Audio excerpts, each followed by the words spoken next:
দুপুর বন্ধুরা। আর যেহেতু মঙ্গলবার, আর মঙ্গলবার মানেই তো নিরামিষ রান্না, তাই রান্না করব বেশ কিছুটা। এখনও সেরকমভাবে কাটাকুটি করে উঠতে পারিনি। তো প্রথমেই বসিয়ে নিয়েছি শুক্তো।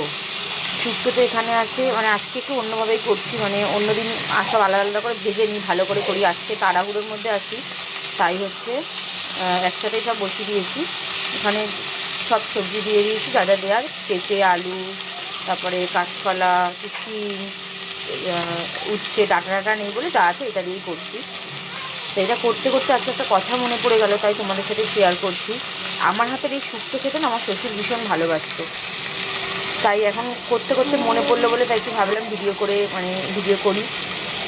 মানুষ চলে যায় কিন্তু রয়ে যায় শুধু তার স্মৃতিটুকুই। উনি আগে খুব বলতো প্রায় আমাকে শুক্তো বানাতে, শাশুড়ি হাতে বলতো যে বৌমাকে বলবে শুক্তো বানাতে, কিন্তু উনি চলে যাওয়ার পরে অতটা বানানো হয় না বেশি। এইটা আর তড়কা, এই দুটো অতটা আমি বানাই না এখন। কিন্তু এইটা হচ্ছে আমার শাশুড়ি আমার হাতে খেতে ভালোবাসে। কড়া চলে যাচ্ছে, উনি ভালোবাসতো, তাই তোমাদের সাথে শেয়ার করলাম।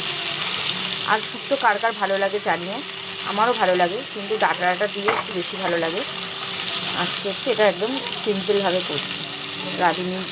রাঁধুনি বাটা দেবো, রাঁধুনি আর জিরে, আদা বাটা, আর এখানে পাঁচফোড়ন ফোড়ন দিয়েছি, শুকনো লঙ্কা, তেজপাতা দিয়ে সবজিগুলো একসাথে দিয়ে দিয়েছি। অন্য সময় দিয়ে একটু বড়ি এখানে ভিজে রেখেছি, বড়ি দিয়ে এটা দিয়ে